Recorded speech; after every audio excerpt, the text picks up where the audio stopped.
Hola a todos los estudiantes de literatura. Hola, soy la profesora Estrada. Vamos a estar estudiando un poquito de Sócrates. Y la frase famosa, conócete a ti mismo. ¿Quién era Sócrates? ¿Quiénes eran Platón y Aristóteles? ¿Por qué se les menciona tanto en cualquier escrito que está relacionado con filosofía? ¿Por qué incluso se menciona mucho en literatura cuando están filosofiando? Pues bien, Sócrates era un filósofo clásico griego a quien se le ha considerado uno de los más grandes en el campo de la filosofía, no solamente en esa parte occidental, sino también universalmente. Es una asignatura en las universidades que todavía se estudia Sócrates, esta filosofía de Sócrates, Platón y Aristóteles. Platón fue discípulo de Sócrates y Aristóteles fue discípulo de Platón. Los tres representaron esa trilogía porque mantuvieron esa filosofía por ese tiempo, hasta que al final Aristóteles tuvo una variación, pero ya fueron ya al final de esas tres generaciones. Ahora bien, Sócrates nació en el año 470 a.C., falleció en el 399 en Atenas, Grecia. Aunque es famosa esta trilogía, todo es a partir de Sócrates. La filosofía de Sócrates es la que le interesa, y todo lo que explicó después Platón. Así que, aunque en muchas épocas han tratado de borrar todo esto, de deshacerse de esa filosofía, pues siempre ha renacido de nuevo, como lo hemos visto cuando hemos estudiado los movimientos literarios. Sócrates se lanzó a la búsqueda de la razón. Y él no se dirigió al universo de por qué se mueven así los planetas, ni por qué las estrellas. No, él no se dirigió a eso, él se dirigió al interior del hombre. Él decía que todo el conocimiento estaba dentro de nosotros y que teníamos que sacarlo hacia afuera por medio de la razón. Y por eso es que él usó el diálogo. Y sus preguntas estaban basadas en de dónde venimos, cuál es el propósito de nuestra vida y a dónde vamos. Pues bien, Sócrates hizo uso del diálogo con los hombres, y de aquí esta máxima que dice: hombre, conócete a ti mismo. Como ya dije, sacar ese conocimiento, de este razonamiento para llegar al conocimiento se derivan muchas otras conclusiones. Y como dije cuando estudiamos la Edad Media, la Iglesia Católica luchaba contra ese razonamiento. Hay otra frase de Sócrates que dice: una vida sin examen no merece la pena ser vivida. Lo que quiere decir es que uno se tiene que examinar, autoexaminar, autoevaluar todos los días con una reflexión. ¿Qué hicimos durante el día? ¿Qué estuvo bien? ¿Qué estuvo mal? ¿Dañamos a alguien? ¿Le hicimos daño a alguien? ¿Hay algo que no salió bien? Tenemos que repararlo, tenemos que modificarlo. Y así como uno va evolucionando. ¿Ok? Platón nació en el año 427 a.C., 23 años después de Sócrates. A Sócrates entonces, se convirtió en alumno, entró como a los 23 años en la academia de Sócrates, y fue un alumno de esos del bien cerca de Sócrates, de seguidor de Sócrates. Y entonces hay un momento ya cuando todo está en su apogeo y la juventud está tan interesada en esa filosofía del razonamiento, que entonces había un gobierno, una falsa política democrática que no le convenía esa efervescencia de la juventud. Entonces acusan a Sócrates de corromper a la juventud y de ofender a los dioses griegos. Ya vimos como estudiamos esa mitología griega, ¿ok?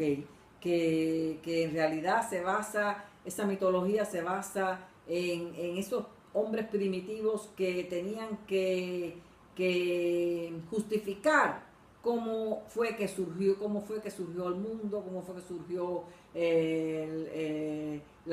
todos los fenómenos que ellos veían y las cosas que pasaban en la vida.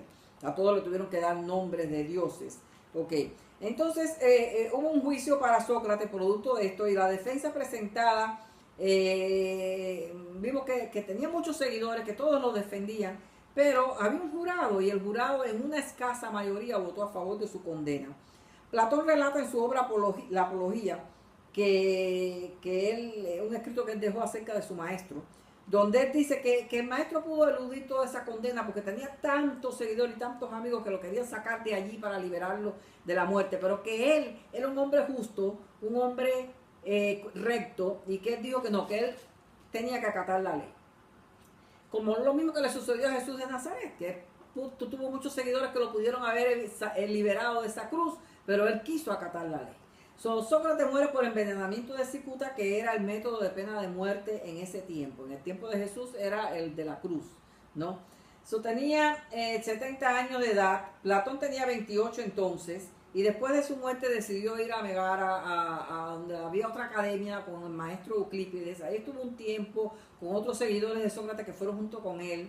Al poco tiempo regresan e instalan una academia. Platón instala su academia en las afueras de Atenas, en una finca. Cuando está en su apogeo, entonces que llega Aristóteles como alumno. Aristóteles se convierte en un alumno de Platón, y ahí al momento él sigue todas esas enseñanzas. En esas academias siempre estudiaban astronomía, biología, ciencias políticas, filosofía, y entonces él al momento siguió esas enseñanzas, pero llegó un momento en su vida que él se planteó una filosofía con algunos cambios, ¿no?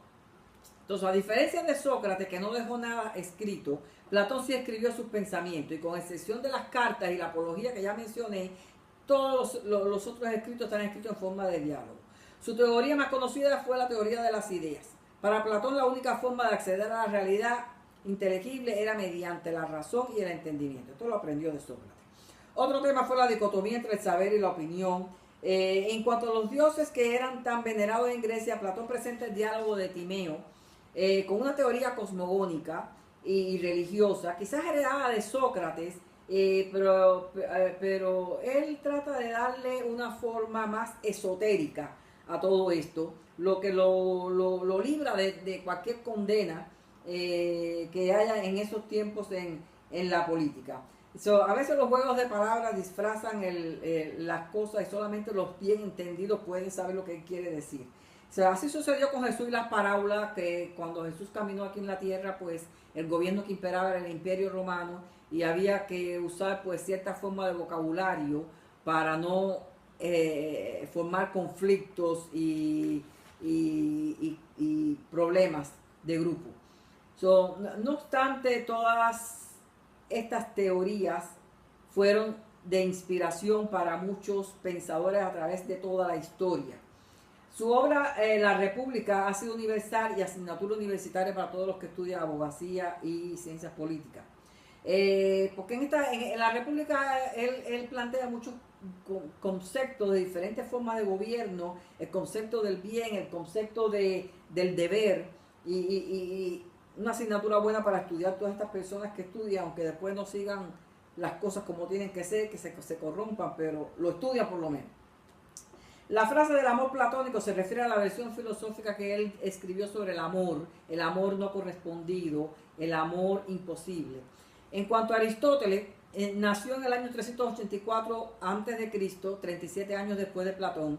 Escribió como unos 200 tratados, aunque se conocen muy pocos de ellos. Fue maestro de Alejandro Magno, Alejandro el Grande, el conquistador de ciudades, que al final no pudo hacer su imperio, murió en una condición y después se repartieron el imperio.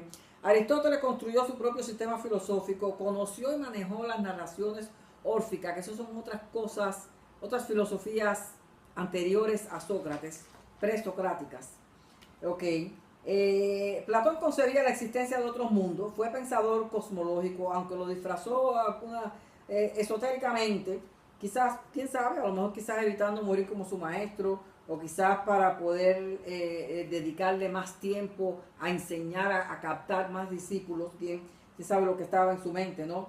Aristóteles fue un pensador empirista, es decir, él creía que la experiencia estaba ligada a la percepción sensorial, los sentidos. Mientras que Platón decía, no, los sentidos son engañosos. Mejor es como dice Sócrates, conócete a ti mismo, el diálogo, la razón.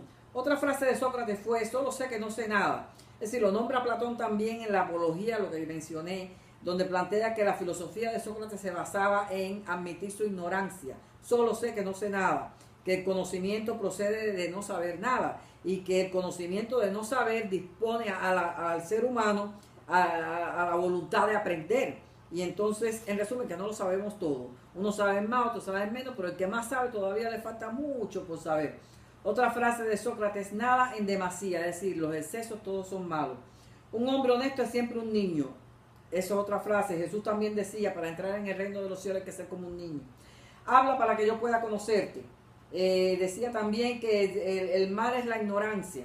La muerte podría ser la más grande de las bendiciones, como que la otra vida en el espíritu es mejor que la vida en la carne. Ser es hacer. Jesús dijo, por sus frutos los conoceréis. El mal uso del lenguaje introduce el mal en nuestra alma. Jesús dijo, no ves que todo lo que sale de la boca proviene del corazón y eso es lo que contamina al hombre. Otra frase de Sócrates, los poetas son los intérpretes de Dios. El orgullo engendra al tirano. Sé amable con todo el mundo, pues cada persona libra algún tipo de batalla. Entonces, para concluir, Aristóteles le agregó una condición nueva a la filosofía, como dije, que llevó a cabo su propio sistema filosófico, que terminó con el socrático, pero para bien de muchos o para más de otros, la filosofía socrática siempre ha renacido, siempre ha prevalecido, así como la doctrina de Cristo. Así que sería bueno, siguiendo la línea socrática, hacernos esta pregunta. ¿Por qué tanto Sócrates como Jesús de Nazaret no dejaron nada escrito? Y sabemos que ambos estudiaron y sabían escribir. Y la otra pregunta, ¿por qué ambos permitieron que el hombre siguiera haciéndose las mismas preguntas cuando ellos conocían las respuestas? Así que eso se lo dejo de tarea. Hasta la próxima.